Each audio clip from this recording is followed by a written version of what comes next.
हर वित्त वर्ष में इनकम टैक्स के सेक्शन 80C की खूब चर्चा होती है, लेकिन क्या होता है सेक्शन 80C? इसकी इतनी ज़्यादा चर्चा क्यों होती है?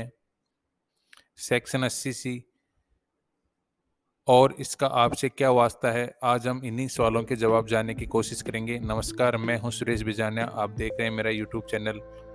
सबसे पहले समझते हैं क्या है सेक्शन 80C।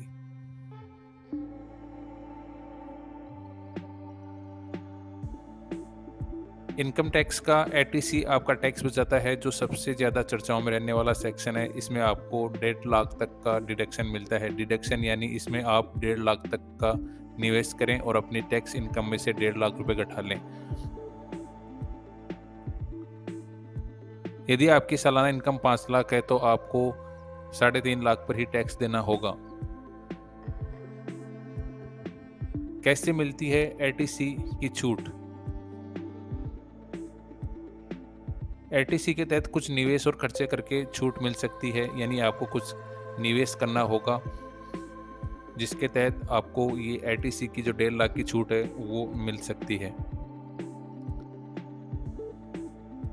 जैसे life insurance, PPF, EPF, stamp duty, ELSS, Sukanya Samriddhi Yojana के अंतर्गत national saving certificate, tuition fees, 5 साल के लिए बैंक एंड पोस्टल ऑफिस में FD, होम लोन का principal, retirement mutual fund, senior citizen saving scheme के अंतर्गत आपको निवेश करने और खर्चे करने पर आपको 1.5 लाख तक की छूट मिल सकती है।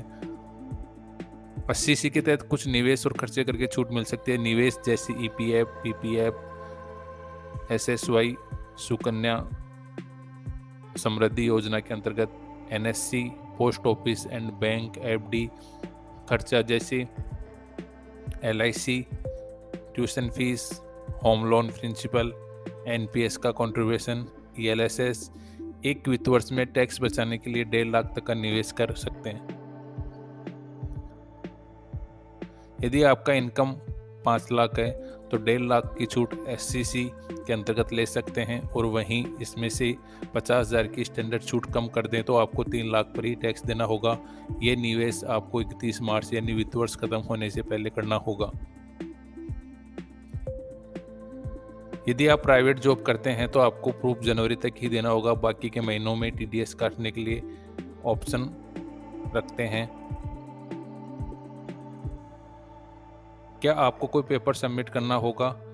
इनकम टैक्स रिटर्न में नहीं लगाने होते पेपर, केवल निवेश का प्रूफ आपको अपने DDO को देना होता है। यानी आप जब रिटर्न फाइल भर रहे होते हैं तो उस समय इस 80C में जो आपने निवेश किया है उसका कोई पेपर आपको रिटर्न फाइल में नहीं लगाना होता। इसका जो प्रूफ है वो अपने संबंधित DDO को देना होगा।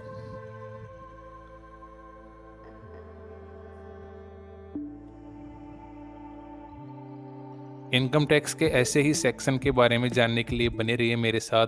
धन्यवाद।